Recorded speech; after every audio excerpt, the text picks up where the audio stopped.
Hey guys, this is Angela Anderson. Thanks for joining me for this acrylic painting tutorial. Tonight we're going to be painting something really fun. We're going to turn all of this into this.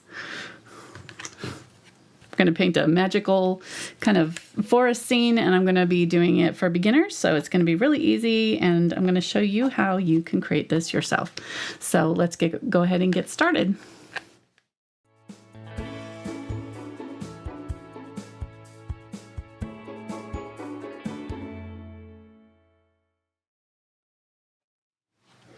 All right, I'm just putting a little bit of paint out. Last time I did this, I put way too much out, and you don't need a ton of paint. I'll show you also a little trick to make the paint go a little bit farther here. So if you use a spray bottle and spray down your canvas, it'll open up the fibers of it a little bit. You don't want to spray it so that it's like dripping with water, but you can spray it on the back and front. And especially for a canvas like this, it's going to have a lot of texture. I'm using right here, 12 by 12 inch canvas from Fredrix. It's a red label, so it's got a little bit more texture than some of the mixed media ones that I sometimes use, mixed media canvases. But I am putting dark in the four corners here. So I've got titanium white, cobalt teal closer to the sun, and purple and dark turquoise in the four corners. Now, if you don't have these exact colors, just use what you've got. You could use blue in the corners, just a dark color. It doesn't really matter. You can make yours a little bit different colors than mine. It's not going to hurt anything.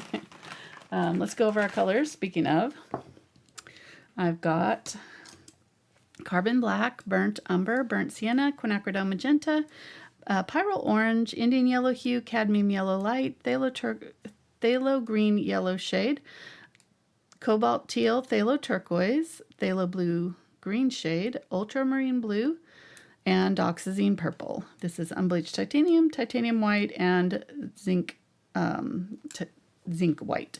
I also want a little bit of glazing liquid or a matte medium, just something that will give my paint a little bit more extender and make them a little bit more transparent. I use this because I'm using heavy body acrylics. If you're using a craft acrylic that's a little bit thinner, you might not need to add any extender or any fluid medium to it. But let's go ahead and get this paint moving on the canvas. We don't want to let it dry like this. So I'm going to grab a large brush. This is my 2-inch Aspen. I'm not seeing it, hun. It's not switched over. Sorry. There we go. Nope. So this is what I'm going to be using here, and I'm going to start with my light colors. You always want to start with the light colors because they'll get polluted by that darker color really quickly. So you want to spread that around, and I'm going to use the white up here coming through our trees, and then we're going to go into the cobalt teal color, and I am going to add yellow, but I'm going to add it on top after. I don't want it to mix with my purple because then we would end up with a kind of a muddy color. So I went ahead and just left off the yellow for this step, and then we'll add it again on top. The nice thing about acrylics is they layer really nicely, and we'll be able to add as many layers of paint as we want on here, and they dry really fast. So you want to move quickly and go ahead and spread your paint around. Now, if you don't want to put them straight onto the canvas, that's fine. I do find that it's a little bit easier sometimes for beginners. That's how I usually did my kids' classes. I would just come around and squirt the paint directly onto the canvas and let them spread it around. It does take some of the guesswork out of it, seems like. Loading the brush is a whole another skill that you just, kind of learn it over time. So if you kind of want to start this way, there's nothing wrong with that. I see a lot of videos that are really popular actually right now with this straight onto the canvas technique. And my very first painting that I ever did on YouTube was squirting the paint straight onto the canvas. So it's been 10 years long here on YouTube. It's crazy. I can't believe I've been doing this that long. But the goal of my channel, if you're new, welcome.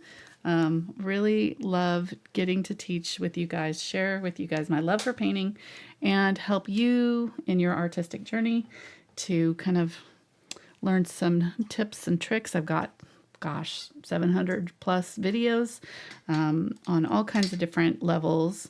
I'd say the ones that say easy or beginner in the title are probably the ones I'd start with, and then work towards the ones that are 2 hours or longer. Those will be the more difficult ones. If they don't say beginner or easy on the title, then you know that they're going to be a little bit more intermediate or difficult.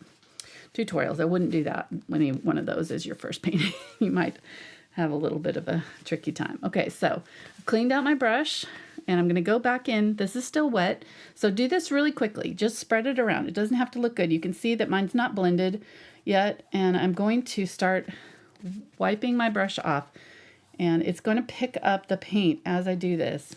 So each time I kind of make a pass, I'm very lightly touching the canvas here. And I want to use a soft brush. You don't have to use this one, but you want a brush that's not going to leave too much brush strokes showing. So just something kind of soft. I used to use like a nylon brush, but you see I picked up some of that darker color, so I want to avoid kind of doing that as much as I can.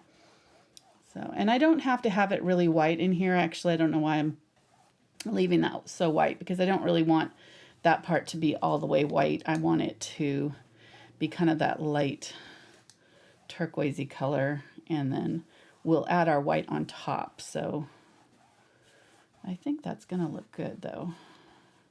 It's picking up a little bit of that purple there, and anytime that you get too much, you can even clean out your brush. You just don't want to come to your canvas with the wet brush. You notice that I dried off my brush before I started doing this. If you come to the canvas with a wet brush, it's just going to wipe the paint off like you're washing it off the canvas, especially if it's really damp and wet like this is. Okay, so keep your brush dry, but just have a nice soft brush and very light touch, and just kind of push that paint around, and it'll blend for you for a pretty long amount of time. And you can see how effective having that spray of water underneath the canvas is, because if we had not done this, this paint would dry a lot faster.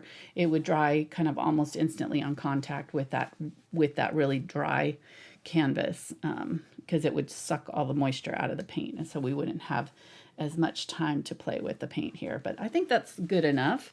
We got a kind of a, looks like we're kind of moving in toward the light. Don't move toward the light, but yeah. Okay, so there we go. I think we're good. I'm gonna let Mark take that. Oh, I've got my husband Mark with me, by the way. Hey there, everybody. He's manning chat right now. He's gonna be manning the hair dryer to get that going. So again, welcome. Thank you. Hey, while we're waiting, if you guys would do me a solid, those who are watching live, if you will click on the share button below the video, it'll pop out a little share thing. You don't have to click on anything, just click the copy link and then come back to the video. You don't have to copy it anywhere or post it anywhere. If you want to, great.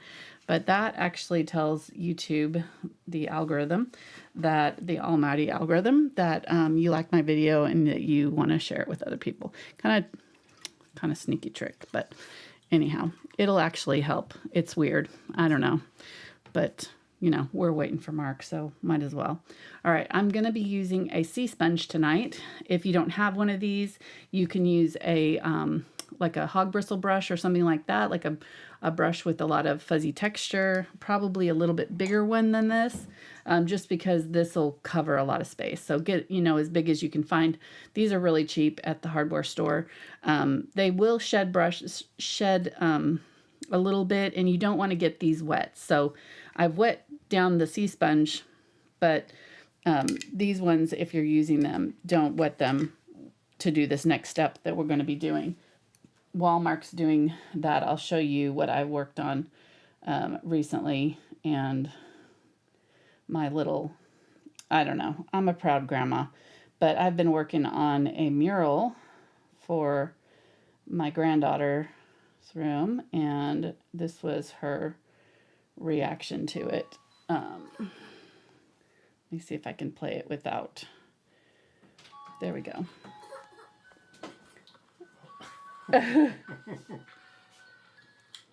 We painted her little kitty cats, and we got some moon and stars and some things. We got a lot of stuff to add to it, but look at her. She's like, what is... What's on your wall?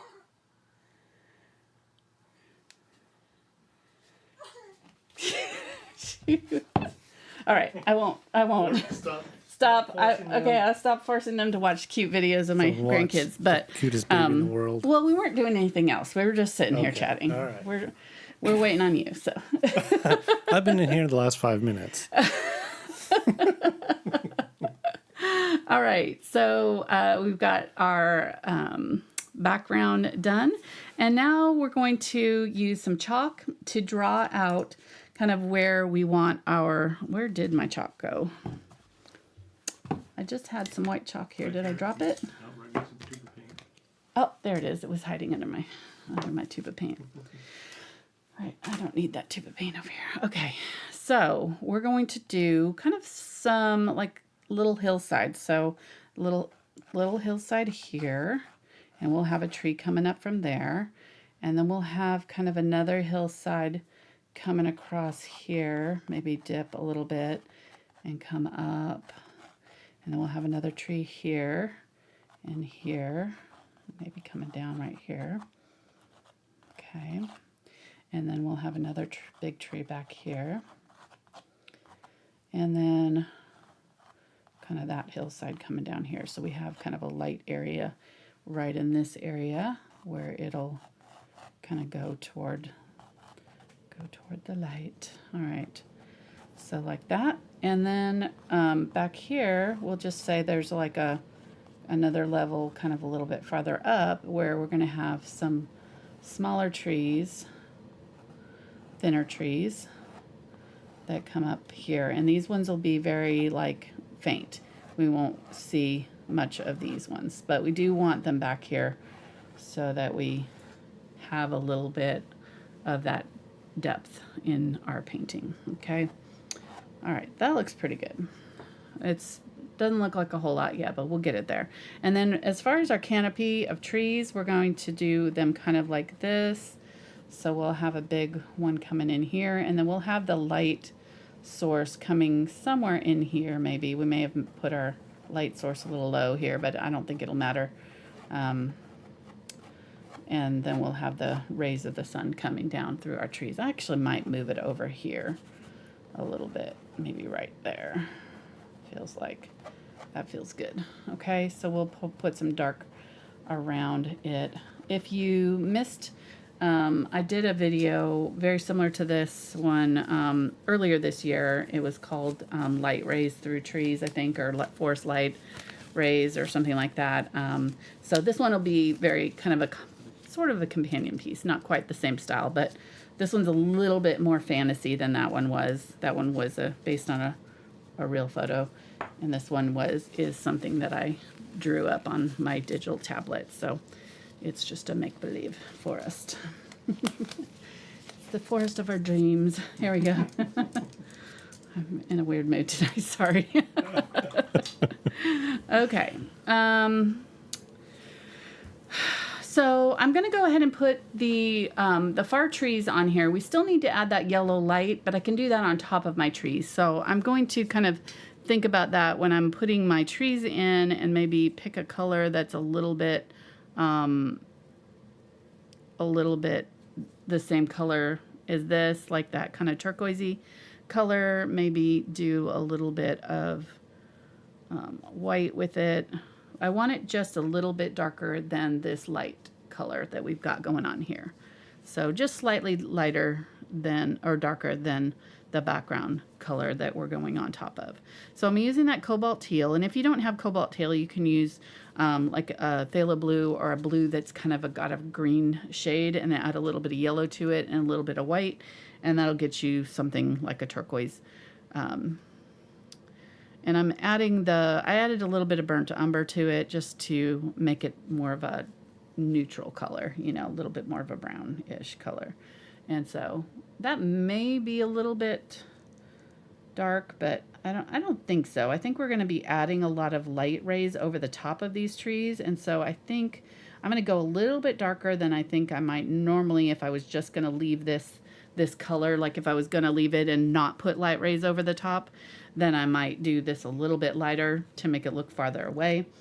But in this case, I think we're just going to go ahead and call this good, and then we'll put our colors on top of this.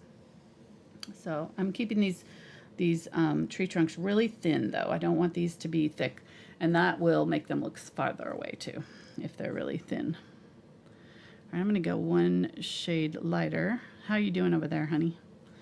Mark's just kind of I'm doing great. on me, watching I'm just kicking back, enjoying the show. Just thinking that if it was How's really everybody a doing? Dreamforce, it would have tanks in it. If it was a what force? A Dreamforce. You're saying like, really? this is our Dreamforce. I'm like, well, not really. Well, it's okay. Not for all of us. For some. Okay. Oh, I forgot to show you my brush. Okay, so this is Oh, a yeah. number 4 round. Mark was supposed to remind I me. was to do One that. strike. Alrighty. Fail. So I am just trying to keep these fairly small, and I'm doing some even smaller and farther away, like these ones here.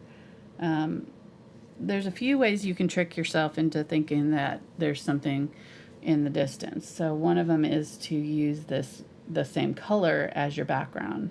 So whatever it is in your background, like mountains, say if you're doing mountains and you want them to look really far away, you use the same color as your sky and your mountains, just maybe one shade lighter or darker in your mountains, and that'll make them look farther away. So that's what we're doing here. We're using the same blues that we used in our sky and using them in our trees. Another thing is size. So we're using smaller brush strokes and thinner tree trunks for the ones that we want to look farther away, and the ones that are closer to us will be larger. And then also desaturation, which is something that I don't talk about a ton. We're not really, and we are kind of doing that. So using that brown to desaturate the color and make it more gray, that will also give off the illusion of distance and make it look like it's farther away. And then the things that are closer to us will be much more bright and vivid, and also in the light a little bit more. Okay, so I think we're pretty good. I'm not going to worry about these sides because this is all going to be really dark in here, and I'm going to probably put in some foliage. So that's pretty good. So we've got kind of this light focused here area here, and we've got this. So what we need to do is give some ground for these trees to live on, and I'm just going to use the same color as our trees, and I'm going to grab this little foliage brush here. If you don't have one like this, actually probably could use this one too. My Deerfoot Stippler, that's the 3/8 inch. So something like these, one of these two. I already started with this one, so I'm just going to go with it. Make it a little bit darker for the foreground, and I'm going to tap and put in some ground here. I don't want it to be super dark yet. We're going to do the super dark and more contrasty stuff closer to us. We'll do brighter and more contrast. So we'll have really bright brights and really dark darks in the closest trees. That's going to pull those closer to us and make them look much more perspective in our painting. Okay, little tricks. Okay, there we go. So now we've got some foreground here. We've got some distance going on, and that looks pretty good. So let's go ahead and put just a little bit of our tree foliage in around them, and we're going to use the same color for that. So I've already gotten water on here. I don't know why I was trying to get more water. I don't need that, but I do want water. I'm going to spray some water on my palette here, and that'll just help me mix a color. Otherwise, that sponge kind of sucks the moisture out of it. So I'm going to get the same two colors, that burnt umber and cobalt teal, maybe a little bit of yellow this time, and go for a maybe an olive toned green. There we go. That looks good. Okay, so we're just going to do that. And these sponges are great because you can really make them any size you need. So I want my tree branches to kind of look linear and thin. So I'm just going to squeeze a spot on my sponge. If I wanted them to be fluffy and big, I'd leave my hand open, but I just want them to be kind of like that shape. And I'm going to do like that. And then just make sure you're not creating an obvious pattern. If you are, just kind of turn the sponge to a clean spot every now and then so that you don't have an obvious pattern forming in your tree foliage. You want them to look natural, and if you've got, you know, a big blob or something that looks the same and you kind of do same, your eye will go directly to that and kind of, it'll take you out of the whole thing, and it'll kind of look a little bit less realistic than we want. Okay, and just as much foliage as you want. I think less is more at this point. You kind of leave it. That's my dog's tail hitting everything. That's how he wakes me up in the morning. If Mark gets him up first, and you know, I'm kind of a later riser than everybody else in the house, and Mark will get up and let him out, and he's just like bing, bing, bing, ting, ting, ting. He sleeps in a little kennel. Like, it wakes me up every time. It's gotta hurt his tail. I don't know. He doesn't do that going into the kennel. No. He only does that coming out. He doesn't mind the kennel though. No, he Our doesn't. other dog No. hated it so bad, but Even if we're going out somewhere yeah. and He's like, Spencer's still here, he'll head for the kennel like, okay, I'm going in I guess there. I'm going in there while Mom and Dad are not here. Okay, there we go. So we just kind of want a hint of stuff going on. We're going to add our yellow glow on top of this. It's going to kind of fuzz everything out. I may have to have you, I think I can let that dry, and I can darken up this area while that's drying, and then we can add our yellow glow. So I'm going to go back to this brush. Which one is it? This is the, I don't know, it's a 1-inch gesso brush. It's like I've worn off the whole label, so I have no idea. Sorry. That was a good question. I don't know the answer to it. All right. So getting the burnt umber, a little bit of carbon black, and my Phthalo turquoise. Now, my paint is really thick here, so I don't want to add water to this brush. So I'm going to add water to my paint with a spray bottle. And that way it's a little bit more fluid and it won't dry immediately onto the canvas when I touch it. All right, so I'm going to find where I kind of had my dark areas here. I have hill here and back here. So I'm going to go ahead and kind of fill in this bottom area with some dark. And it honestly does not matter if any of that background shows, but I do want a little bit of it showing through. So just kind of leave a little bit of that bluish purple showing through. It's a pretty color, and I think it'll add to our composition. So we've got a lot of more layers on here to do, so we don't have to have it all done in one layer, but there we go. So we got a nice dark area here, and then I'm going to go ahead and do a little bit of this up here while we're waiting for this to dry really well. When you do your layering, you want to make sure you wait. You got to be patient. You got to, if you have a hairdryer, use it in between your layers, because if you try to do too many layers too quickly and paint over an area that is still wet, it'll kind of give you problems. So it'll lift off some stuff that you've done. You don't want that to happen. All right, I'm going to get some of that cobalt teal, and I'm just going to transition between that color there and this foreground color just a little bit, and just see how it's kind of really obvious where those two meet. I'm going to kind of try to transition them a little bit right there.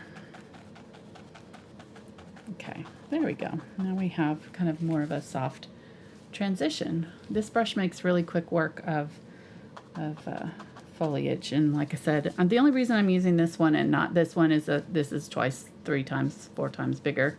It's just covering more space, but I normally would use this brush, the Deerfoot 3/8 inch Deerfoot Stippler, on a smaller canvas, but it's working really good for right here. And I think I'm going to bring in the sides a little bit. So I'm going to go ahead and bring in the sides. I'm going to go over to the top of some of these tree trunks, and I'm probably going to paint them back in after I add the glow. So I'll probably add a little highlight on these trees that I've kind of covered up. So I just bring in that dark a little bit more right there. Okay, that looks good. So we've got this really nice little vignette forming, and let me go ahead and have you dry that, honey, for me. I think that it's just gonna make it go faster. I do notice that we have like a perfect circle happening, and I don't really necessarily want that. Okay, one other thing. I'm already looking towards October, and I've got an assignment for those who want to paint along with me on a fun project. We're going to be painting on top of a thrift store painting. So you'll want to find a painting. I'll show you the one that I found that I'll be using. You'll want to find a painting. It doesn't have to be this exact. You know, thrift stores, you're just going to get what you get. But like a house with some trees and maybe some foliage and stuff. Water is a bonus, great. But just like, you know, that kind of Thomas Kincaid, is that the right name? I think that's the right name. Style painting.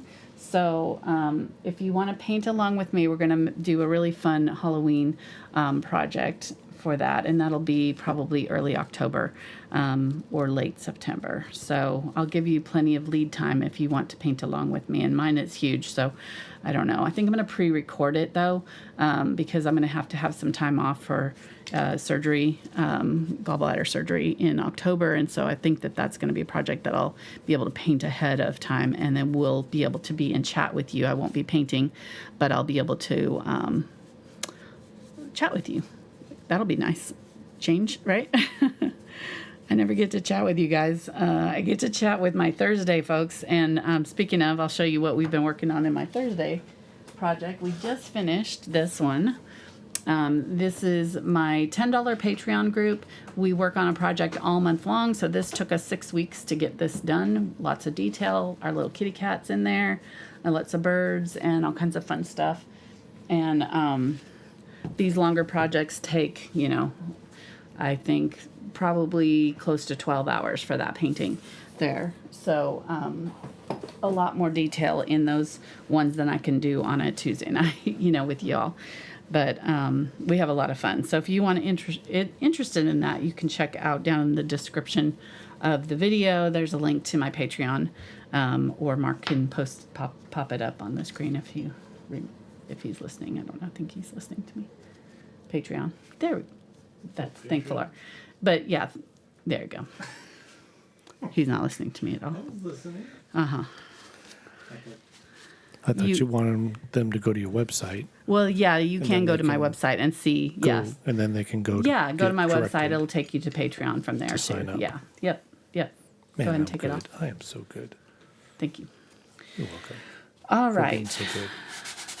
So. Somebody in chat said I was awesome, by the way. Oh, really? Yeah, I'm going to take a screen grab and just I post that. I agree. But Sometimes. he's mine, so just saying, ladies. I don't think they meant it to me. Don't make me. Unless they need somebody to go after you. to dry their paintings for them. No. No? Oh. I always get comments about your voice, like, "Ooh, his voice is dreamy." I'm like, okay, back off, ladies. It's amazing he is dreamy. I agree. It's amazing what a soundboard can do for your voice. I really talk like Alvin the Chipmunk. He really talks like that to me, so he has a whole different voice for when he's at work. I've noticed. This is true. People have commented. Yes. So you're using your dreamy voice with sorry. the show, so it's okay. I'm not jealous at all. All right. Tune in. I'm using my Indian Yellow Hue here. I've added the glaze, or you could just use water if you don't have it. And I'm going to put a little bit of this color down, and I'm probably going to have to wipe it off right away, so have a paper towel handy. All right, and I'm just going to kind of add it around, leaving some of that teal through, kind of pulling out, like the sun will go in straight lines from the center point. So like if you see a sun ray and it's got these little straight lines, that's exactly what sunlight does. It moves in straight lines, in linear lines. So that's what we're going to do here. I'm going to go ahead and switch to the Deerfoot Stippler and get some white. I want some Zinc White though. Zinc White, I'm going to add that. The Zinc White is just transparent. If you don't have it, use the Titanium White. Just use a little bit less of it. And I'm going to go ahead and kind of use that over these two. I feel like it's actually going on pretty well here.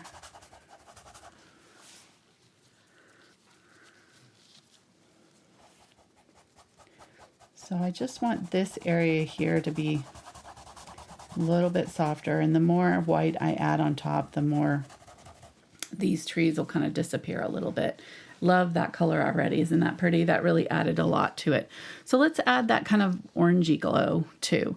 So using the same brush, let's go ahead and grab a little bit of our Pyrrole orange, and we definitely will want to add some of the Indian Yellow Hue or a regular yellow to it to tone it down, because it's really, really orange right now. So maybe even a little bit of the magenta to make it a little bit more of a red. Or we could use burnt sienna too. In fact, I might use a little tiny bit of burnt sienna. So let's see what that does. And that yellow is still a little bit wet, so we want to kind of be careful not to add too many colors over the top of it, because it can make the yellow go a little bit streaky. So I'm going to kind of just work on the outer areas of that yellow so that I'm not lifting any of it while it's trying to dry. So just adding a little bit of orangey glow around the border of our yellow. And you can use your finger to help. If it's going on really thick and you're like, oh no, like you're using too much paint, that's it. Just wipe it off. Like you can see I've wiped off most of the color. You can't even see the paint on there. It is on there, but there's very, very little on there. That's the key. I think that people just, when they have trouble with this technique, they're just using too much paint. So make sure that you're wiping your brush off really dry. Get most of the paint out. If it's not going on the canvas, then add more paint, obviously. But if you're having the opposite problem, then wipe it clean. So just kind of go back and forth. It takes a little bit to get the knack for it. And like any new, thing,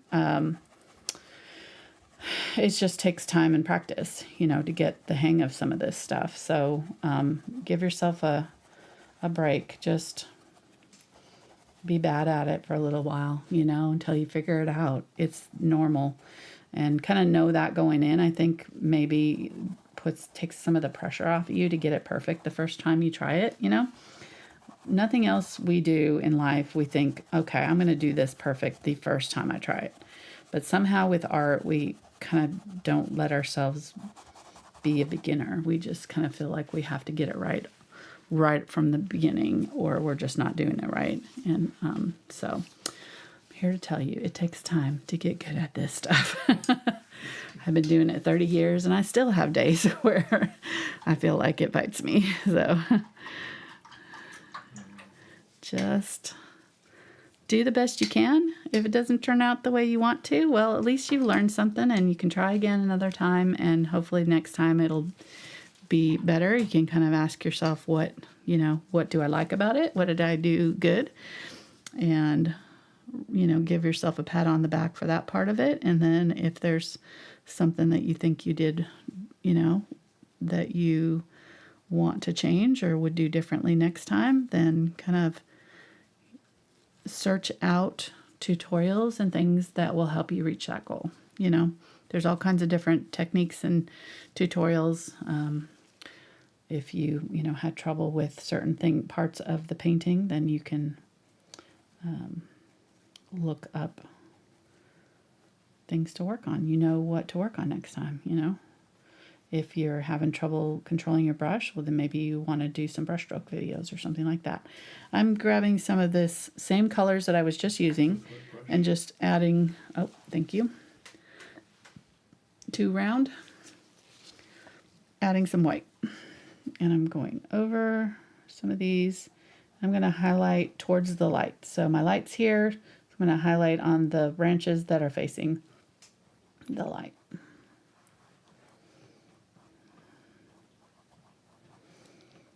Okay. And maybe get some of that darker turquoise color and redo some of these that I kind of disappeared back here with the foliage. So put some of those back in. Okay, that looks pretty good. I'm really happy with that color. And I think we're close to where we want to be on this background area. All right, so we're trucking along here. It's amazing how quickly these kind of paintings come together when you have the right tools, you know. So a really good brush will make this go a lot faster and a lot easier for you. All right, so let's go ahead and use this smaller brush now for our foreground area. And we'll add our highlights on our areas around our trees. And actually, maybe let's go ahead. Let me think. No, I think I want to, I'm going to kind of just draw in generally where I'm going to put those trees just so I know where to put my highlights. So I'm going to put one kind of here, coming over and up, and then one kind of coming up like this. This is almost like a spooky forest tree. Almost like a Halloween type of, I told them about to get themselves, I showed them the image that I found today, or the painting that I found today. So I told them, I'm giving them a big head start. So, because we're going to have a contest, so you're going to win my painting if you paint along, and we're going to do a contest to see who does the best version. So, and because each person's painting is going to be different, right? Because they're going to start out with a different, starting point. Yep. So we're gonna, I'm going to just show you some things that you can do with yours, and then you can go crazy with it. I think it'll be a lot of fun. This is something I might have to participate in because I like that. I think I can do a ghost. I think so. I didn't tell them what we were painting on it. You just gave it away. Oh my gosh. I'm so well. I wasn't here. I know. And you told me you told them so. I told them to get a painting. I didn't tell them what we were painting. Get a painting. And we're going to be painting tanks on it. We're not. All right. So, okay. So let's go ahead and start in here. We're going to kind of go in here, and we're going to keep this bowl shape that we've got going on. I actually really kind of like it now that I said I didn't like it at first, but I think it's actually kind of working for me. So we'll work with it. So let's go ahead and do that teal color. I think that's going to be kind of the base color for this whole thing, is that teal. And I'm going to get some phthalo green. So we're going just a little bit more green. And then I'm going to use the unbleached titanium, or just a white if you don't have unbleached titanium. Again, if you don't have these exact colors, don't stress over it. Just use what you've got. And try to get it, as close as you can. It doesn't have to be exact. Yours will be the way it's meant to be. Just use what you've got. I'm just showing you kind of generally, as long as you kind of use the same values of colors, the values, the light and dark of the colors, that is important. So I'm going light, almost the same lightness as this background here to do this highlight on this foliage that's back here. And as I get farther down, it's going to be even more obvious. So I'm going to have a highlight around this tree where this tree is setting.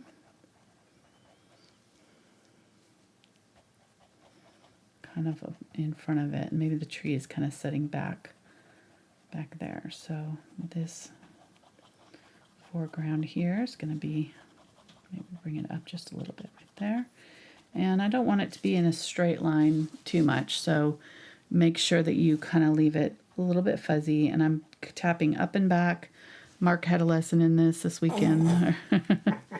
He was painting along with me And on the wall. we're still married. Using the sponge back and forth, side to side, up and down, side to side. You don't want to do, because then you're going to have a pattern. And so what did I do? He went, do. Yeah, he was up on a ladder. I was not going to get up on the ladder.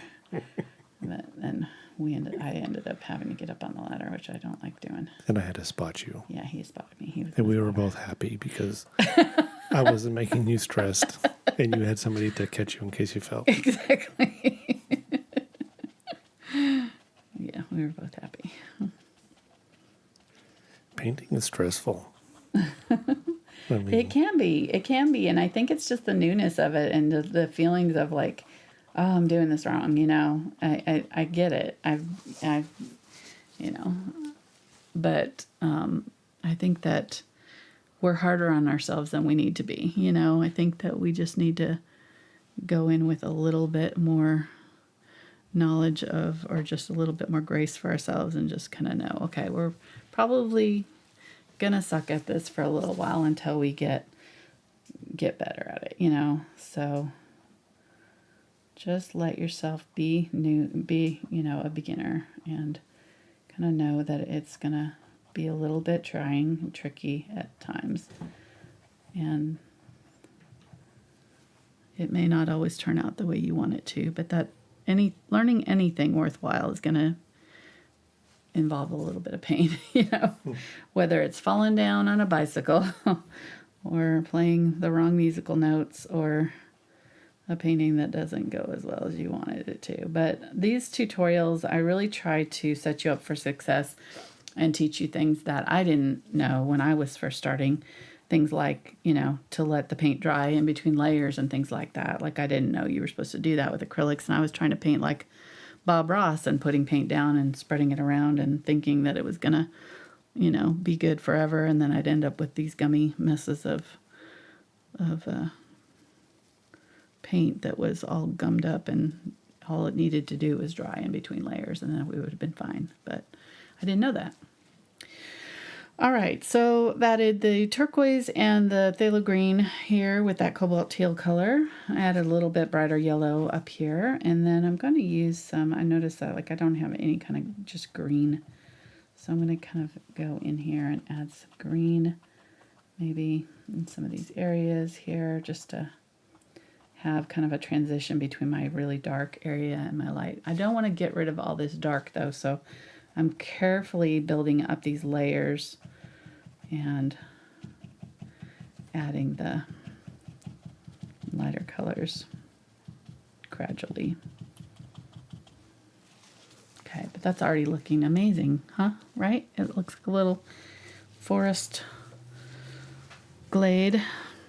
I want to go there.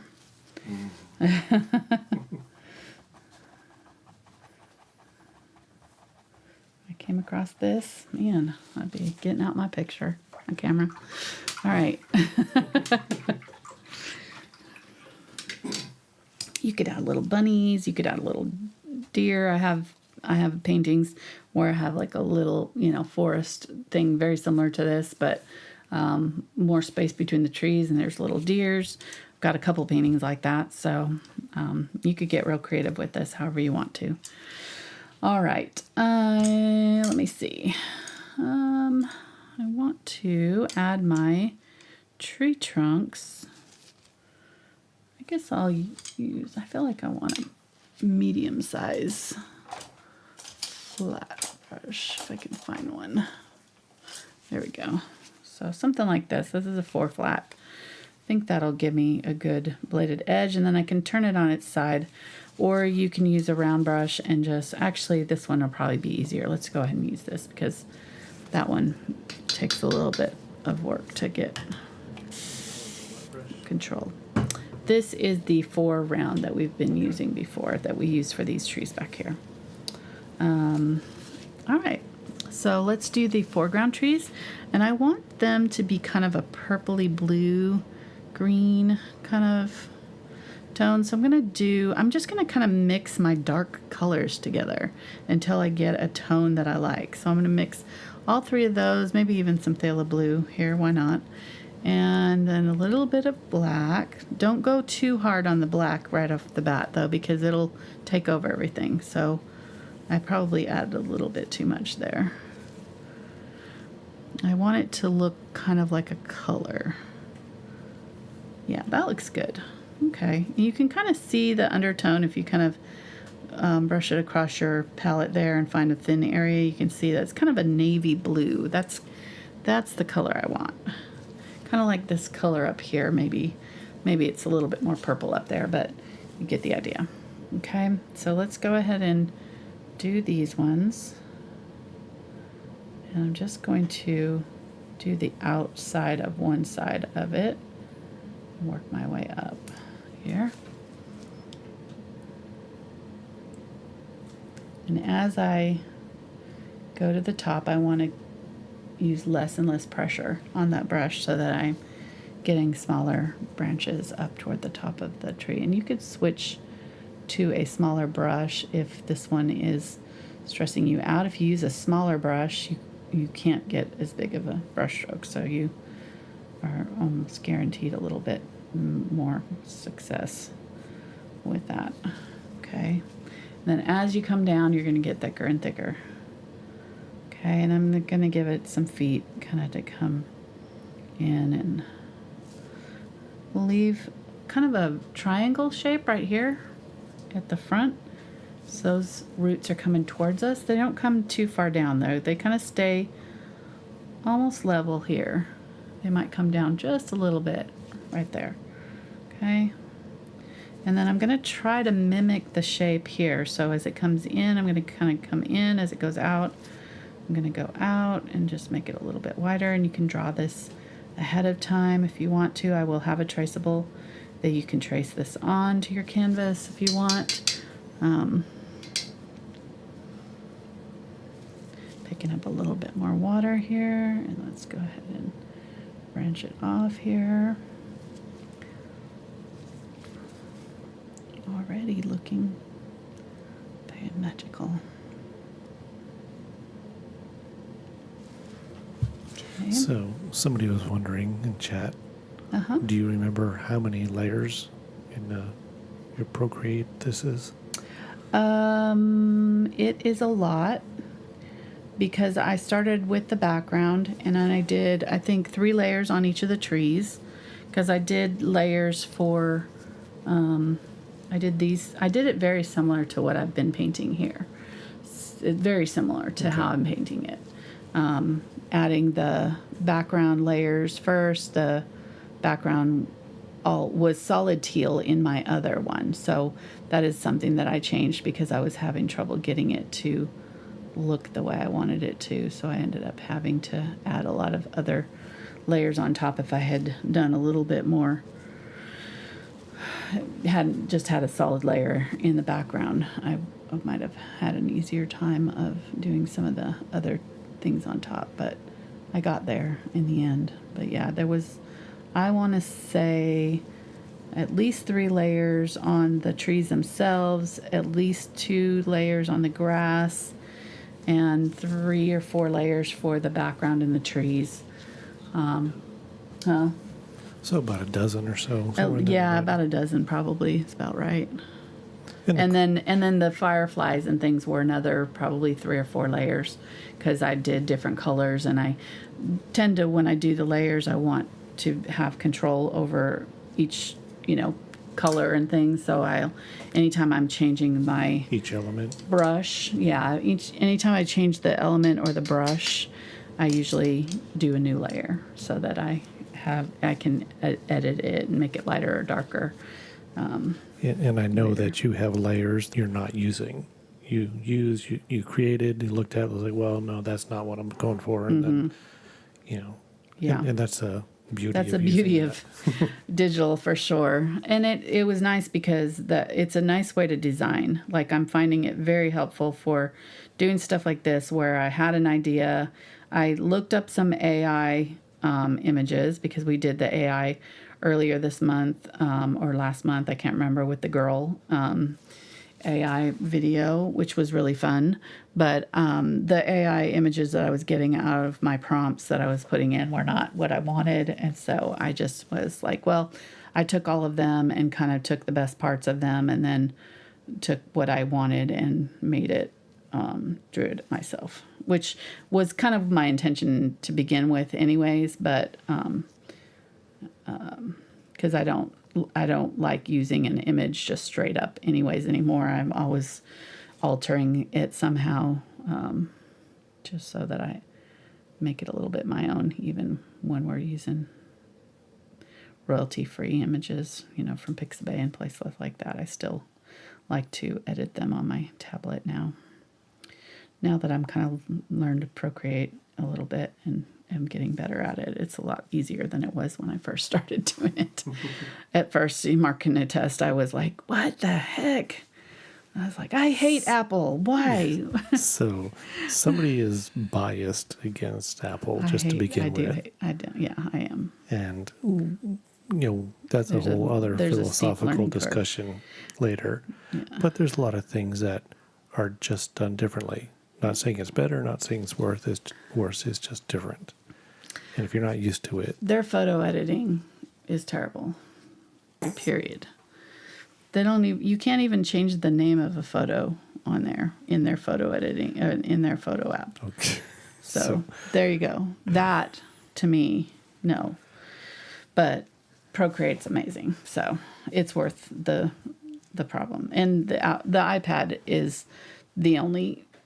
I tried to use my Samsung tablet to draw for years, and I did my traceables on my Samsung tablet for years before I got an iPad, and the iPad is way easier, so it's a lot faster and smoother and just better, in general.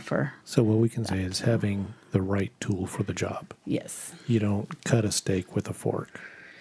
You need a knife. Right.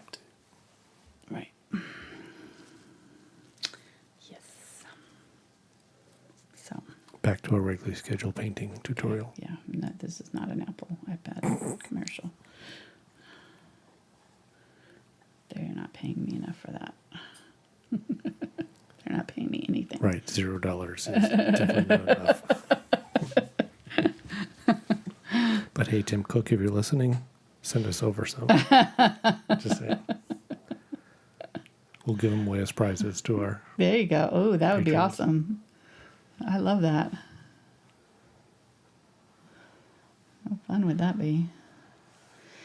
There have been a couple of the people in my Patreon group that have bought the iPads because I've been, using them for, like when I, get to a certain point in those longer tutorials and I need to make a design decision, I'll pull out the tablet and draw on the image itself to make edits and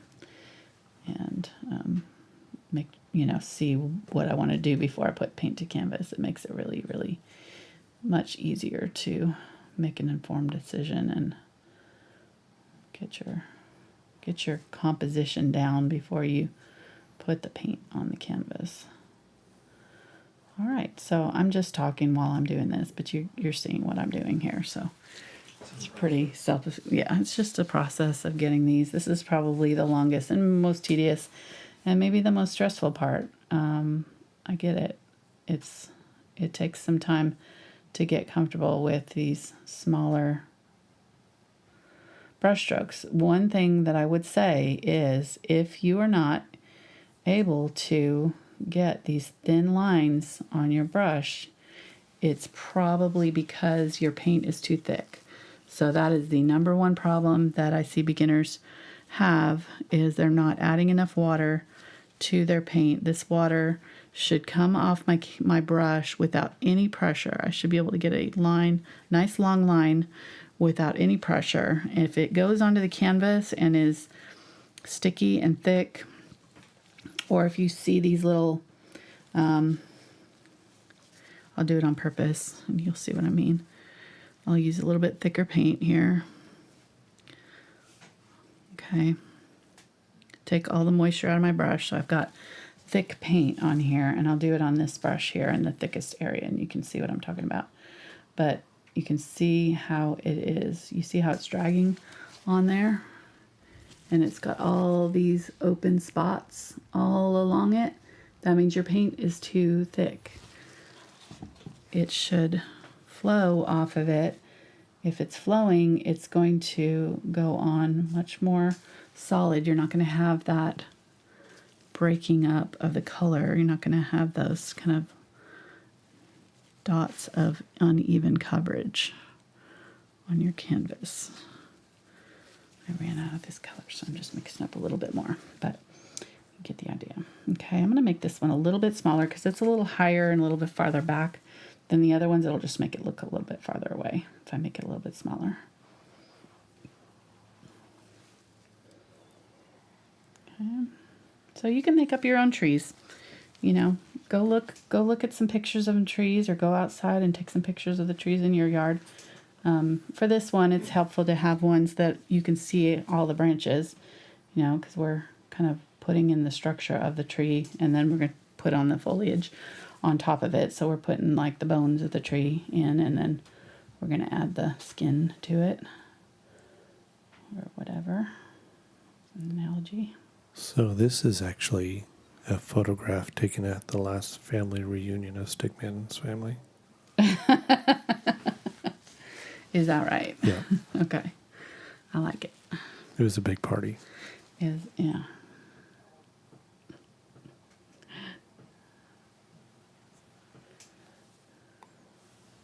Stickman is Mark's contribution to our channel. He doesn't do it anymore. He used to take my paintings. I do it some. And add, do I have and add, I'm gonna knock things down here. I'm trying to get this off of here. Oh my gosh, I got gloves on. Hold on. I'll get it for you. It's the gloves. I don't know why I'm still painting with these. I don't need them anymore. There we go. He used to do that with my paintings and had a Stickman. So, yeah, that's my favorite one of his. We made it into magnets. For a while there, we were having people send us magnets, and we'd send them back one of those. Yeah. I still have some, so I guess we could do that again. That was a fundraiser. Magnets for Mark. Yeah, magnets for Mark, right. Well, that was because in our old studio, you were in a corner, like a tiny corner. Yep. And he had nothing to look at. He had this big sound thing that... So I had a cardboard box that I modified to help... dampen the sound. Dampen the sound, because I was talking directly towards Angela's mic, which was not good. Right.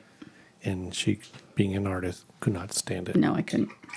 So she went and bought me some real sound. No, a big cardboard box. I mean, come on. Really?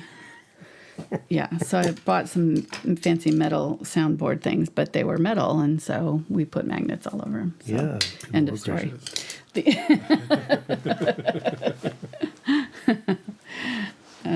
But then we moved to the new studio, and he doesn't use them anymore. So the magnets are in another place, but they're hanging on the wall. Them. They are. They're on the wall. All right. I think I'm going to add. I feel like there's a little disconnect between these trees and this. It almost looks like a reflection, doesn't it? It looks like a lake almost back there. Mm-hmm. Something right there. So I think I'm going to add a couple more trees in front. Just use that tree color that I've got here and add a little bit more burnt umber to it, but add that turquoisey colors from the trees in the background. And I'm using a smaller brush, so this is the 2 round here. And I'm just going to do a couple of trees in the mid-ground here.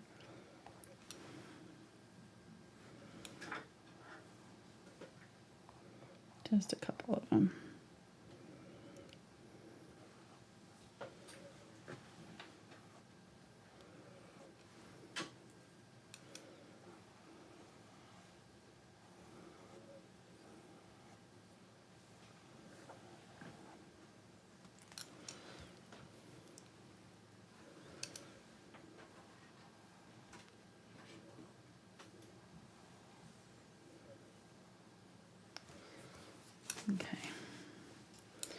right, so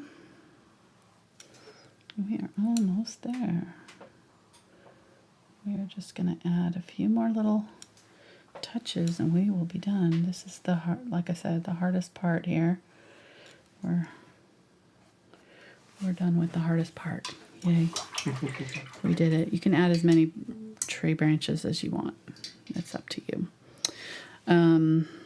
But I'm going to go ahead and add a little bit of, well, actually, I think I'm going to go ahead and add a little bit of highlight on the trees right now. And then I will, actually, I don't want that color. What color do I want on my trees? I guess I want like a turquoisey. I'm going to probably similar to that color that I was just using. Like a turquoise and a little bit of the lighter color, like a unbleached titanium. And grab some of that tree color. So I want to use that as my base. And then just add colors on top, like a lighter version of that tree color. But using a little bit more of the cobalt teal. And I'm going to use this brush and very lightly just kind of scribble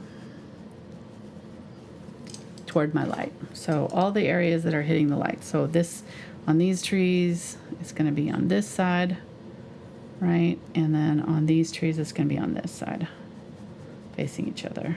So we're going to, and on top, anywhere, just figure out where the light source is and draw a straight line to where you're doing it. And the closest branch gets this light. That's it. Closest one wins, right? So we're just gonna do this, and I want it to be kind of sketchy, so it looks like branches. Bark. Thank you. That's the word. I'll take B words for 200. It's always interesting at this point of the painting because I always lose my words. This stuff is usually found on the outside of a tree. What is branch? Bacon. But that would be nice if bacon grew on trees. Sticky out things. I can usually tell you what it does, but I can't tell you the actual name for it. That is Art Brain. Welcome to Art Brain 101. Writers have it too. They get that. When they get to where they're creating so much, they sort of lose their ability to describe words. I follow Alona Andrews' blog, and she talked about it recently. It's like, ooh, I do that with art. It's like, what? I never knew. Okay, so now we're going to think about which tree is in front. So this one is in front. It's farther down, closer to us. It's going to be in front. So we're going to put the highlight over the top of these two branches that are coming behind it. Making sure that this one is obviously in front. And you would think that that's self-explanatory, but I did the opposite on my reference photo when I was drawing it myself. I just wasn't paying attention, and I put the highlight on a branch coming in front of this one. So then I had to go back and correct it. I just wasn't paying attention. So just kind of keep an eye on that. It's easy to do. Especially if you're not using a reference photo and you're making it up. Real easy to do. Okay, so this color should be just almost the same, just like 1 or 2 shades lighter than the dark. We're not going really, really light yet. We'll get there, but right now we're just trying to get a little bit of texture on our bark. See? And then we're going to come in and do another layer later that is lighter, like this. And these ones back here, I'm not as worried about them. They're not going to get as much light. They're farther away, so maybe not as much highlights on them. Just a little bit.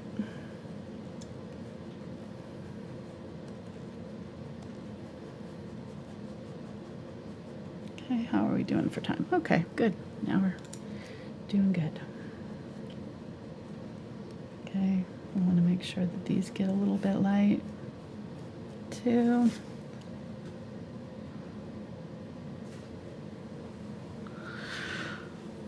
Get a little bit of water on your brush every now and then.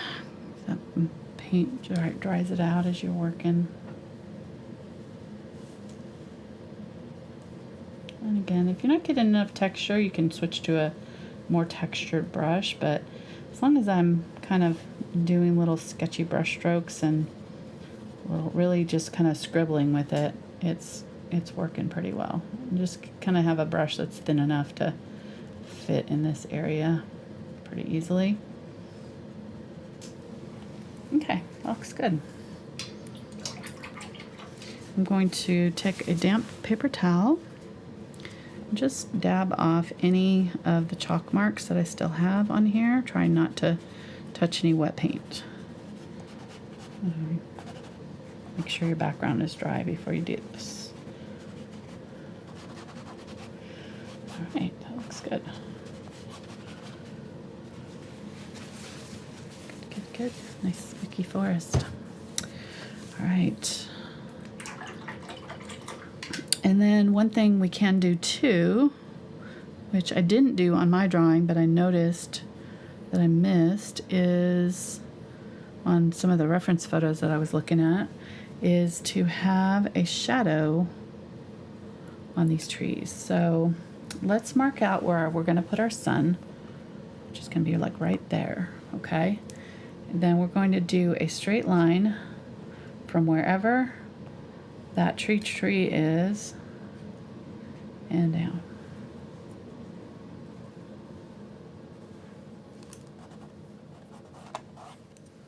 Like that. Okay. And these ones are going to go like this. These ones go like that. As you get farther, the angle changes as you get farther and farther away. And I'm not going to do too much with this. I don't want to get super fancy with it, but it will show up on some of these, and especially like on our dark tree trunks here, we can have a shadow coming off behind over the top. I'm just kind of glazing over with transparent paint over the top of where that tree trunk might fall this way.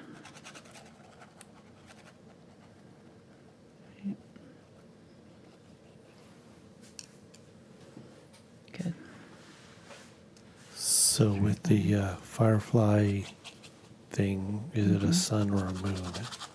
Is what? Is it a sun or a moon? Oh, I don't know. I think it's sundown. The fireflies come down at dusk. So. Okay. I think, right? I think it's a sun. Sounds good to me.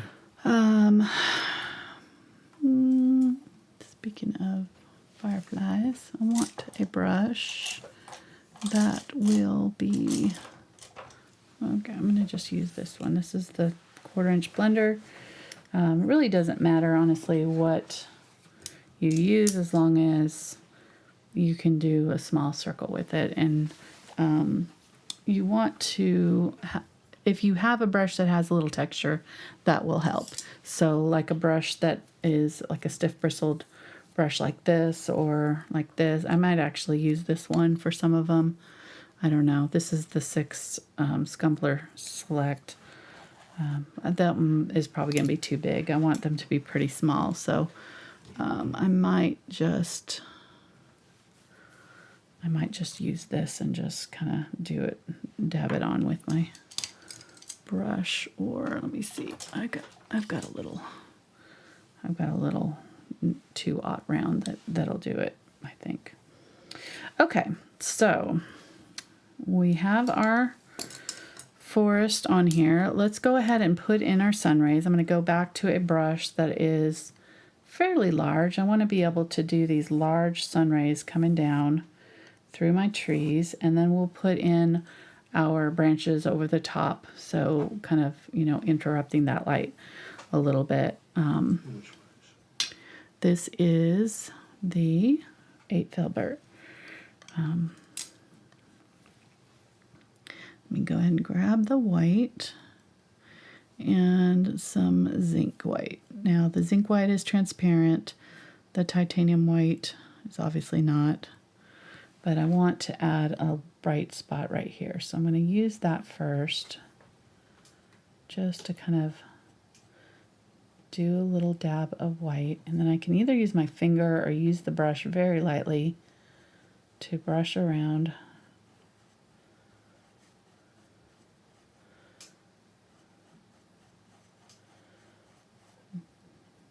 Just very, very lightest touch here to just try to kind of get that glow happening. Okay, now I'm going to wipe my brush off. I wanted a little bit thicker paint right there, but I'm going to wipe it off. I do want to get a little bit of water on here.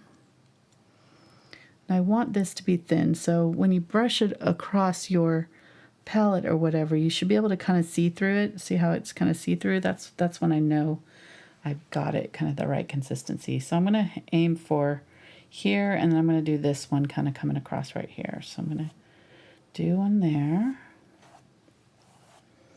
And if you get it too far, you can kind of just do like that. I can also use my wet paper towel and kind of brush through it, push that paint around a little bit. That kind of got a little too straight, so I had a little too much paint on my brush right off the bat. I mean, I do want it to kind of do that eventually, but that was a lot to begin with. And I can kind of start this way and come back towards it too. And again, maybe use my paper towel, just a damp paper towel, just to kind of brush through, push the paint around. You can do this while it's wet. Make sure your background is completely dry though. If you try to do this while it's wet, it'll mess things up. So, and also make sure that I'm keeping my line towards the sun. So keeping those sun rays going in a straight line. Okay, that looks pretty good.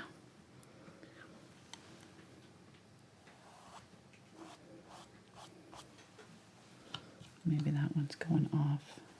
That one's coming through right here. Okay, I'm getting the better texture here with this one. That one's kind of closer to what I want. And just a few stray ones kind of coming across like that. Okay, that looks pretty good. I don't think I'm going to do a whole lot more. What I'm going to do is put my tree stuff on, and then I'll add my final little touches of this to it after I do my tree branches. So let's go ahead and go back to this brush, and we'll do, I don't have any of this dark color left, so I'm going to make some. I want that same dark color from my trees here. And again, I'm not going to wet my brush. I'm going to wet my palette, my paint. And you can see that these brushes, they shed. So you're just going to have to keep an eye on that. And I'm going to add green this time. So I want it to be a little bit more kind of green. So I'm taking that color, just adding a little bit of green to it. Okay, and then I'm going to come across here. I already have this area set up, so I don't want to do too much right there, but I do want some darker color kind of coming in front. So here's a branch right here, so we can just use that as an idea of where to put this, and there we go. And we're going to put light over the top of this, obviously, because especially around here, it's going to be catching some light and be lightened up close to our sun. But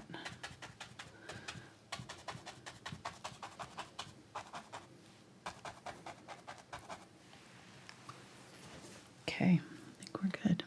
I'm going to get some of that teal, use some of that, with a little bit of green. For this tree that's kind of down low.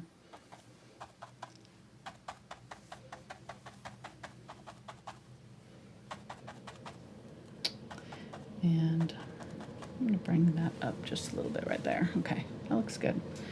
I don't love how that clumped up right there on me, but not a whole lot I can do about it. Okay. And really we are covering over a lot of our sunbeams, so they're kind of just a placeholder at this point. Like I said, we're going to put them in again. This was just kind of getting an idea of where our light was going to be hitting, so that when we do these next steps, we know where to put the light. Okay, so I'm going to get some yellow, because where the sunlight hits trees, those leaves, if they're green, they turn yellow in the sunlight. The chlorophyll lights up in them, so we're going to hit all of these areas with a lot of yellow in our green here. So I'm just taking that teal green that I had here and adding yellow to it, and white. And I'm going to add that, especially around the tops of any of these that are close to the light.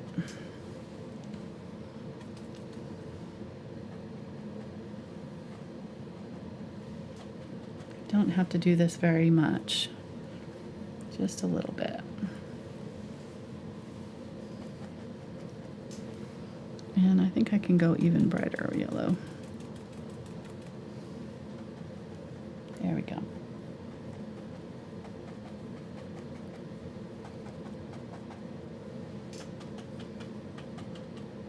Again, wherever it's close to the light. So underneath might be darker, but right up here, right next to the light, is going to be yellow. All right, that looks pretty good. Let's use this color down here in our grass where it's hitting. And this one's coming down, it's hitting right here. I'm going to do some across here.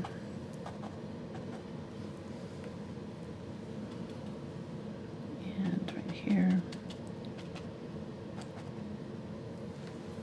All right.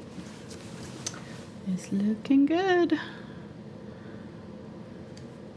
Getting real close. And I'm gonna wet down all these brushes that have been sitting on the side, because they're sitting here, and also my sponge, so it doesn't real quick, dry out with paint in it. What would be a good substitute brush if they don't have one of those brown spiky brushy things you got there? This one? Yeah, that you were just doing all the yeah, you can do them with the Deerfoot Stippler. It'll just take a little bit longer. So you just have to, do more brush strokes with it. But yeah, you can still get that technique down with that brush. All right, so let's go ahead and add some of our little fireflies and our light on our trees where it's hitting our trees. So I'm going to get some yellow and some white and a little bit of our tree trunk color, if you still have any. This will just kind of help it be, more realistic. So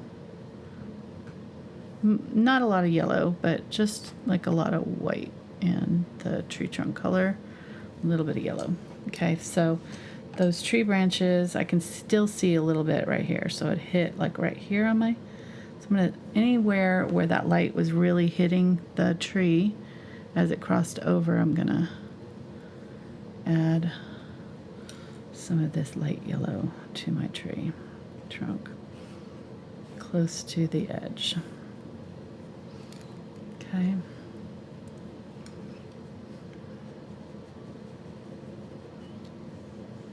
So like right in here. And the base of this tree is getting lit up.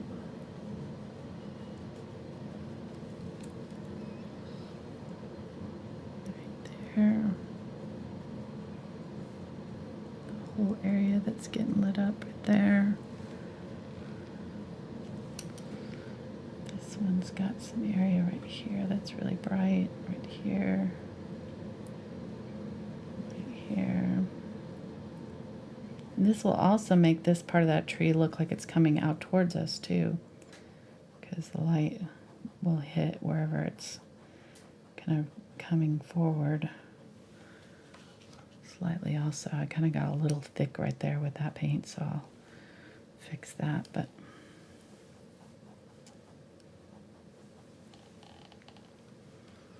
I'm getting there. These branches up here should be really light, so I'm going to go over them with some of the really bright color.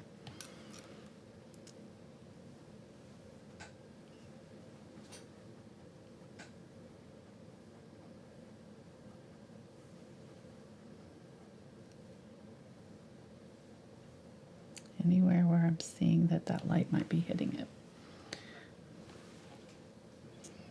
And then like right here. This, again, this is just a really fantasy. It's not supposed to look realistic, so get it close as you can. It doesn't have to be perfect. Don't get caught up in that thinking. That'll steal your joy from painting together. If you're like, this looks terrible the whole time, it's not going to be fun. So kind of know also going in, I always tell my students, yeah, you're going to have kind of an ugly stage at some point where you feel like you're not doing it right, but just kind of trust that process and we'll get through, and generally can get to the other side with a painting that you're pretty proud of, hopefully. Or at the very least, you've learned something and what not to do next time. Sometimes our life is a, what is that demotivational poster that you like? It's a lesson for others or something. Or for our purpose in life is a lesson. No, I'm joking. It just made me think of it.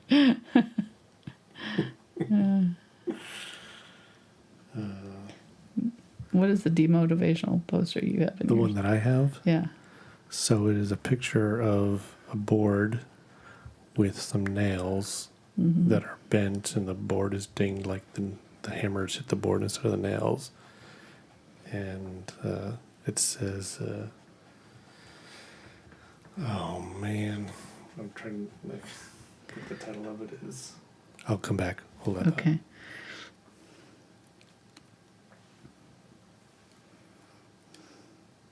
He's going to look it up. Sorry, that was a side note. I'm going to add a little bit more blue to this one that's kind of farther back, just because I want it to be a little bit lighter, but maybe not as,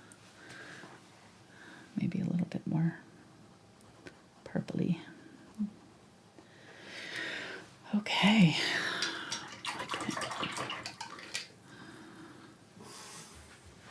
Okay, so it's titled Incompetence.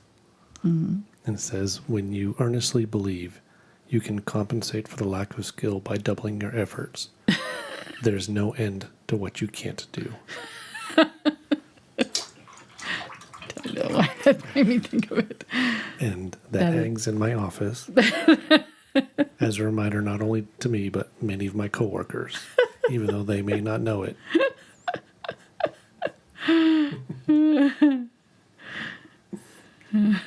Though it not be written down.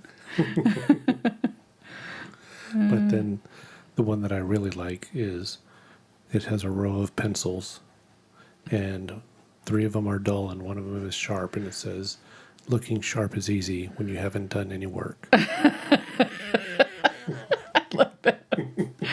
Oh my gosh, that's great. That's a good one.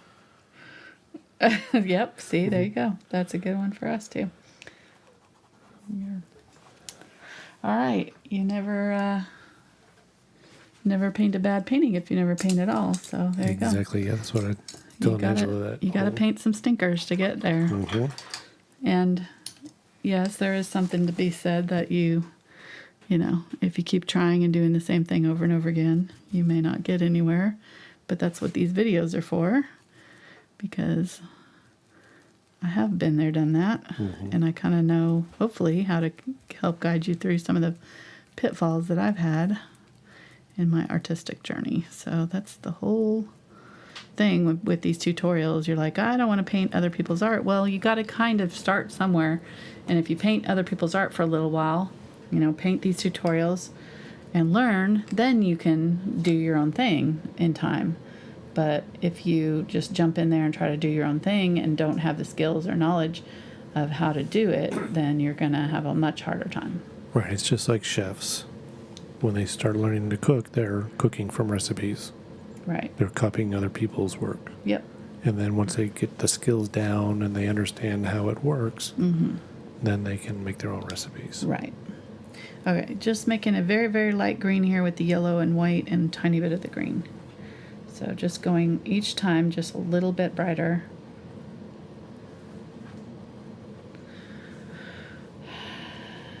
And, yep. So hopefully somebody needed to hear this today. I don't know. I've been on a roll tonight. I just get comments sometimes about people saying, I tried this and it's terrible and, whatever. And I get it. I mean, I've been there. I've painted things that I wish turned out better, but at the same time, you just kind of have to embrace that and know it's going to be part of learning. It's just, we're so used to as adults knowing how to do everything. We don't challenge ourselves very often. We kind of have a comfort zone and we stay there. And unless we deliberately step out of that and try something new. And then it's really frustrating because it's hard sometimes. And we're like, this should be easier than it is, but okay. So there we go. I am loving this. I took this program today. Oh, that's cool. Okay, how much you learn from theory, from practice, and from mistakes. It's so true. So true. Yeah, and it's scientifically true, like not making it up. So you will learn more and you will retain more. So don't let making mistakes, hold you back from trying. Yeah. All right. I am going to stop pushing on that subject. I feel like I've been beating people over the head with that whole show. But like I said, hopefully somebody needed to hear that tonight. All right. So Or sometime in the future. I'm kind of letting this... Stalling.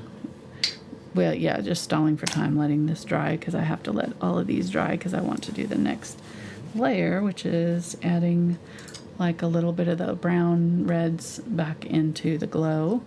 We're almost done though.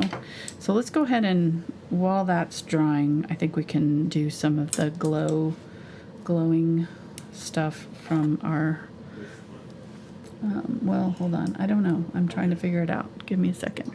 All right. I'm doing my job too good. I know.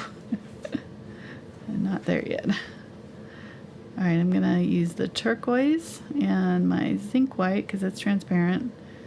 And it'll give me a little bit better glowiness. And I'm going to use just a small round. Actually, I just saw this one. Here we go. We'll use this one. This is the 2 Scumbler. Again, just use what you've got. If you don't have this, just use something that's similar. I'll try this one too.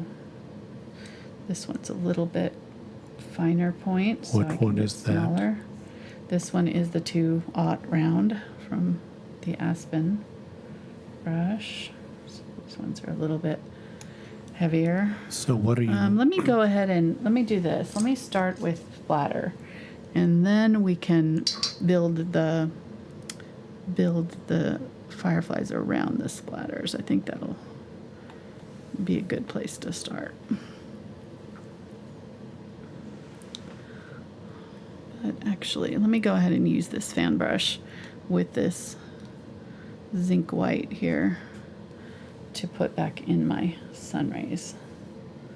So I'm going to use that. I think it'll do a little bit better job for me.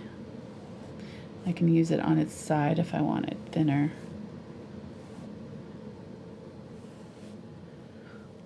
Like that.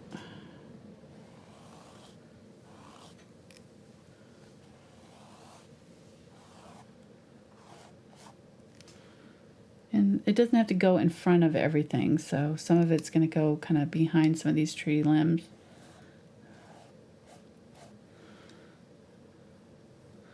If I want it to be really noticeable, I can use a little bit. We'll see how much more noticeable that titanium white is. So make sure my background is dry before I do this. There we go.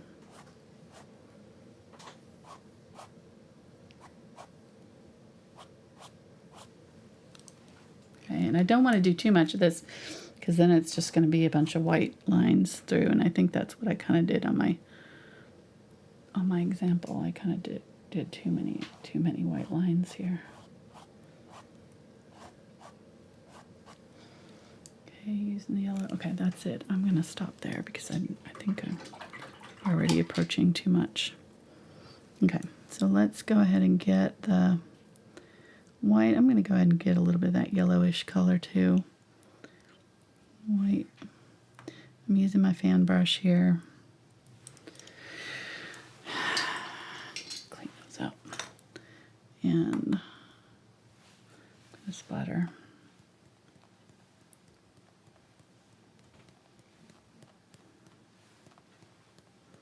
A little bit more like in toward the sun, coming down in this area. So kind of think of a cone shape. That's kind of what I'm hitting here. Okay, and if you get too many, you can use a paper towel, dab off a few of them.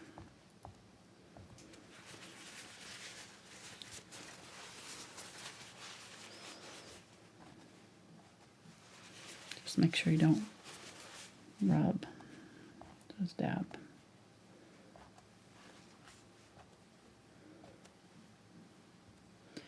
And that actually kind of creates a really nice effect too when you would dab the paint off, because it creates like a little halo effect on some of them. Don't do them all, but there we go. So that looks good. I probably did too many. What? Me splatter too much? Never happens. It does not compute. Yeah.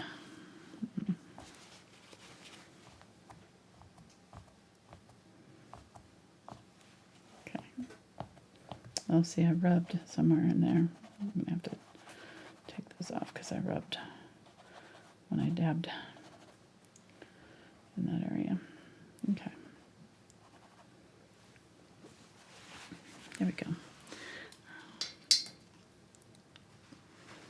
Try splattering one more time just in that area.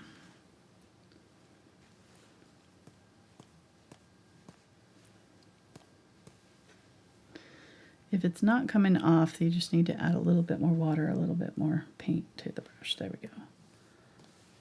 Okay. All right, so now I'm going to take our little floofy brush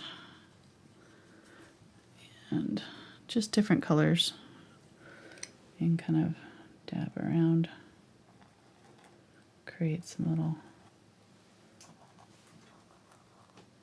firefly effects. Not as many over here, although they're going to show up better in the dark, so do a few, but not too many.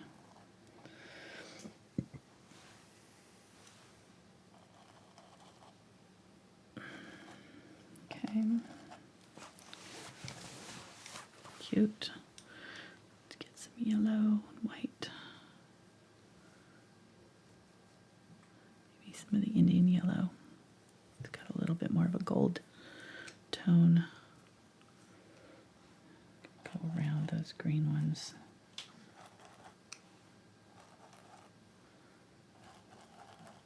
Maybe that's one.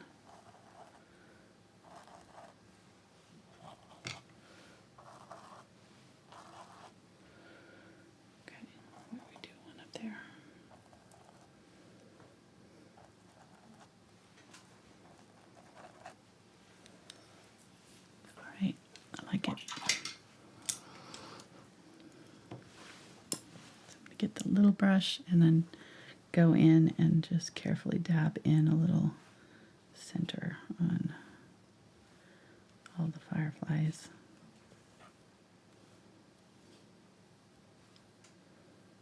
Fairies, whatever you want to make them.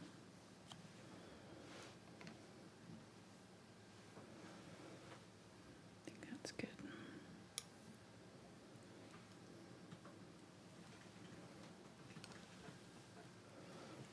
And you can, go back in. Obviously, in my reference photo, I did much darker or brighter, brighter areas. But it's just up to you how much you want this effect to be. And then, so let's go ahead and see. I'm going to make sure that that's not dry. I can do it up here. I'm going to get the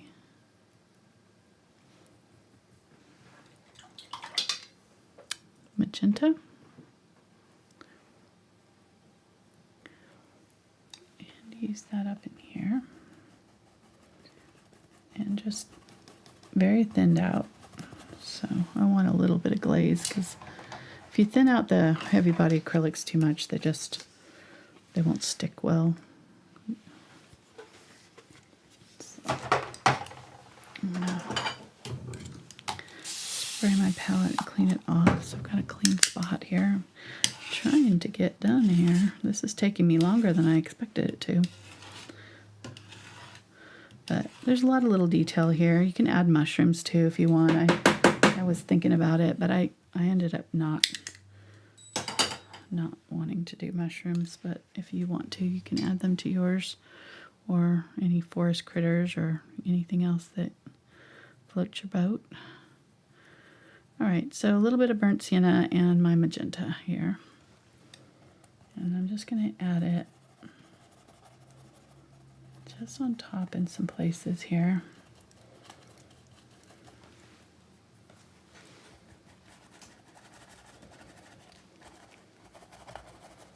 Just in some areas where we might want a little bit of a warmer glow around my sunlight. It's kind of a subtle effect, but it looks really pretty. Let's go ahead and add a little bit of orange to it. And just the glaze, and add as much glaze as you want to make it more transparent. And pull it through the sun rays if we want a little bit. We can put a little bit down wherever we want a little touch of extra color. And since this is transparent, we're going over the dark mostly. It's not going to be as obvious. So if you're going over the lighter area, then you want to make sure that you're blending it in. So if I go in my sunlight area, I might go over the sun just a little bit there.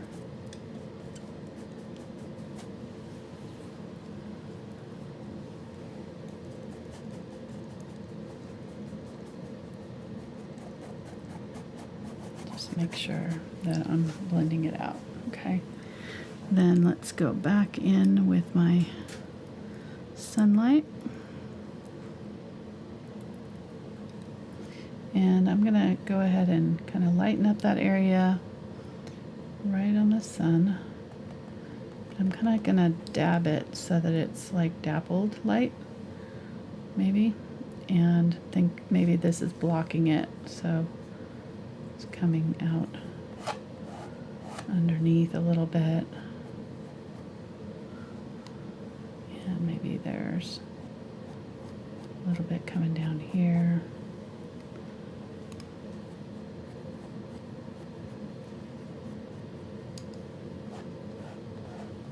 Make sure I'm getting my angles right.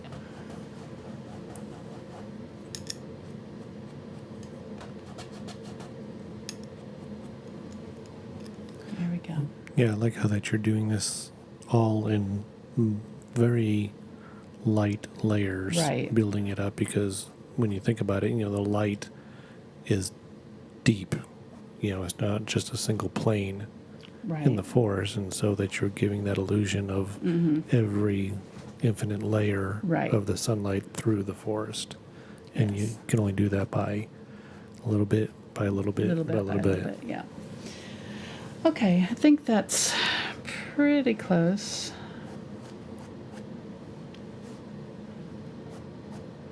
I think I'm approaching too much. And if we do, then you can just put more tree branches over the top, you know? So it's like, it's never going to be set in stone. You don't have to live with what you've done. If you hate it, you can go back in and add more layers to it later. It'll never be wrong. Right, exactly. It's just your interpretation of it. We get a little bit of the turquoisey green color here. And I feel like I don't like it right here, so I'm just going to kind of add some of that back in with some yellow.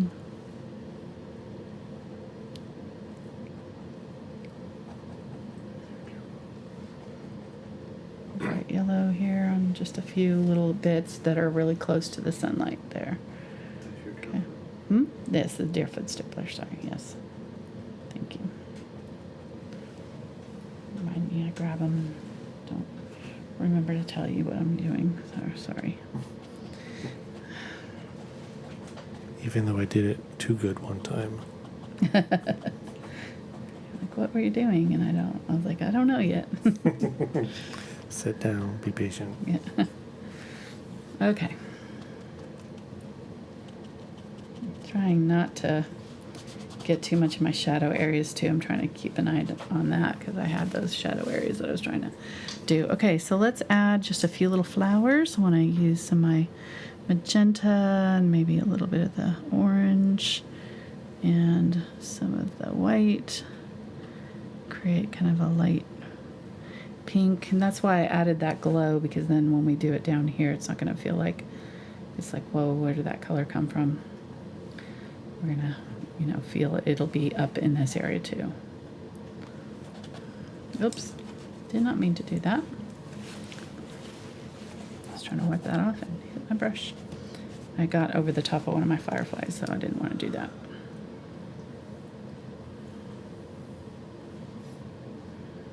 Just little dabs of pink in my forest floor.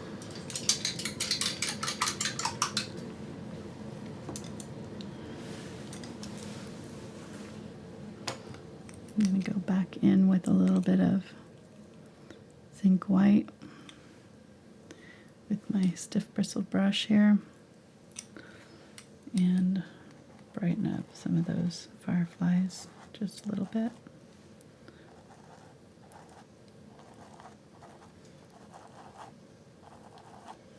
Especially the ones that are kind of in the lighter areas, they're not going to show up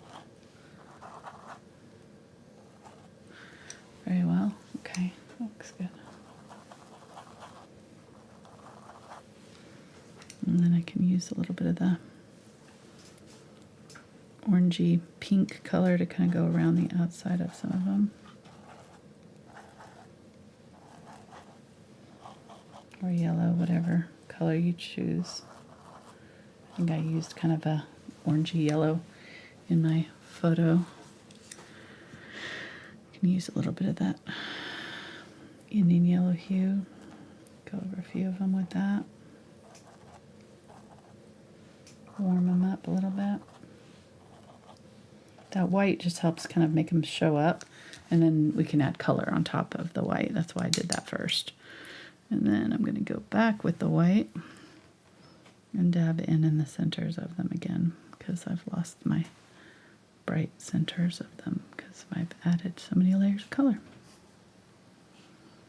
But can kind of, doesn't have to be a perfect little dot. I'm kind of smushing the paint around a little bit too.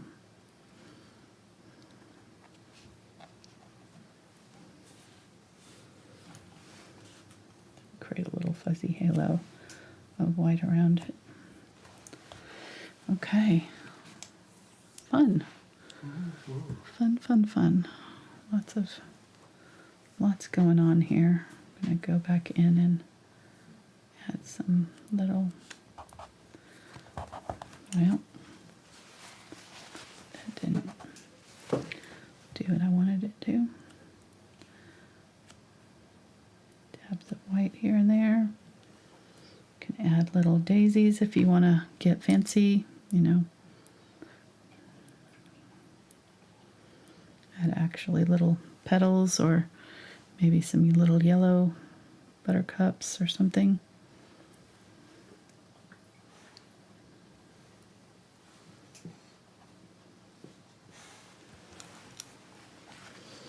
As much detail as you want.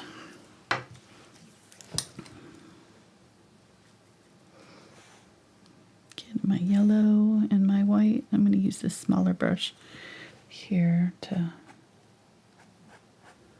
burst over the top of some of this and kind of in or around my sunlight.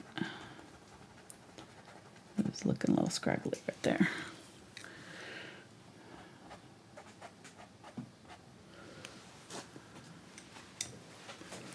And again, if you don't like it, if it's too much, you can kind of push it back. While it's wet, there's a lot you can do. Just make sure your backgrounds are dry so that you can do that, though. If it's really wet, it won't let you move the paint. It'll just wipe off what you've already done.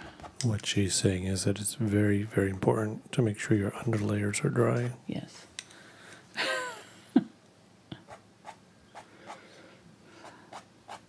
I've learned that. Good life lesson just in general, right? Mm-hmm. Okay. Yes. I like it.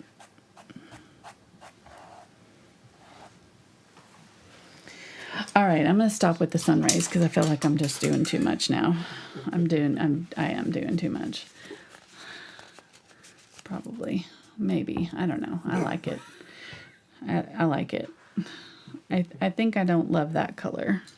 So I'm just, at this point, it's just a matter of like small edits, you know. So I'm going to get a little bit of that cobalt teal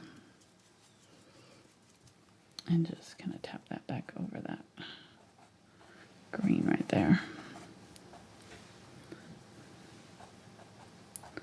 Just to tone it down a little bit. Okay. Well, hope you guys enjoyed this. Hope you try it. I think it's a lot of fun. There's a lot of layers, so there's a lot to follow, but I don't think any of the layers are particularly super difficult. I mean, there are some tricky techniques in here. The tree trunks and the sun rays would be my two top. So what you can do is practice those on paper, you know. Try them on paper first and then go to your project, and that way you kind of feel a little bit more confident. I'm just adding little dabs of brighter pink here and there. Finding the flowers I've already done and just adding a little dabs of that color. I'm not going to do it in my dark areas. I'm just going to do it where the light's hitting the flowers. Okay. That's it. We're going to stop right there. Okay, well, we got some super chat. Oh, we do. Very good. Yeah. All right. While we're doing that, I'm going to sign it then. All right. Here we go. I need to press the right button. Yep. Super chat. Super chat. All right. Let's make sure that this works. Hopefully this works. Yes. So our first super chat was from Leanne. Love this forest. Great lesson. Aw, thank you, Lauren. Yes. Or Leanne, sorry. Leanne. I read that wrong. Mm-hmm. It's like this tiny in my thing. I can't see it on the screen. Thank you so much. The second one's from our friend Carol. Aw, thank you, Carol. No specific message, but I know that she loved this too. Very good. Oh, I'm glad you guys like it. Well, I hope you try it. It's really fun. I didn't do as much of the gold colors. Now I'm looking at my reference photo, so if you want to add that, you can just glaze on more of those yellow golds over the top. I think we probably could do it a little bit while we're saying goodbye today. But thank you guys so much for watching and supporting our channel. It means the world. Like I said, please do that little trick where you hit the share button and copy the link. You don't have to. YouTube doesn't know that you didn't share it from there. That's all they track. So but it tremendously helps us because it makes them think that you've engaged with our video in a more meaningful way than just giving it a thumbs up. So if you would do that, we would really appreciate it. I could do that. I've already shared it once. You've already shared it? Well, there you go. Yeah. Let's see.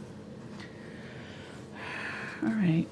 Yeah, I kind of feel like I really did overdo I knew I was going to, though. It's kind of like flowers, you know. You kind of, one's not enough. But, you know, it's make-believe, so it's my forest. My forest has lots of sunbeams coming down. Okay, we have a late entry for Super Chat here. Oh, very sweet. I gotta wait for it to pop up on the thing here.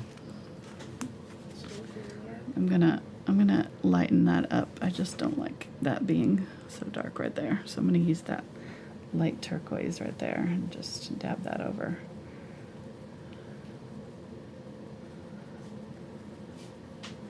That whole bush right there. Okay, that's better. It kind of pushed that area back for me. It was filling too far forward because I had it the same saturation as these ones that are in front, and that was a mistake because these ones need to be farther back. So that's what was bugging me about it. It was just too saturated. These ones in the back wouldn't get as much, we wouldn't see as much of the detail. Okay, here's our latest Super Chat entry. Oh, Nancy. Oh, Aunt Nancy. Oh, thank you. It's Aunt Nancy. Aunt Nancy. Oh, that's so sweet. I'm glad. I didn't know she was watching tonight. She's a lurker. Very cool. I got to hang out with her for a whole day. She lives in Arizona, so I don't get to do that as often as I'd like. She came and we went to Bargains Galore on 64 and shopped together. Got some bargains. Yeah, it was really fun. All right. Thank you guys so much for watching. We really appreciate you, and hope you come back next week. We're going to be painting. What are we going to be painting? Let me see. Let me look. I should know this, stuff. But I don't. Let go. Let go. What am I painting next week? I don't know. I'll go to your channel and check it out. It's on my channel. Subscriptions, Angela, view channel. Sorry, that's embarrassing. I have no idea. You got your bottles. That's right, the bottles. Yes, I took that photo. So those are our yard sale find from when Nancy and I were shopping together. So there you go. I knew there was a reason why I was thinking of that. Just didn't make the connection. All right, thank you guys so much. We'll see you next time. Bye.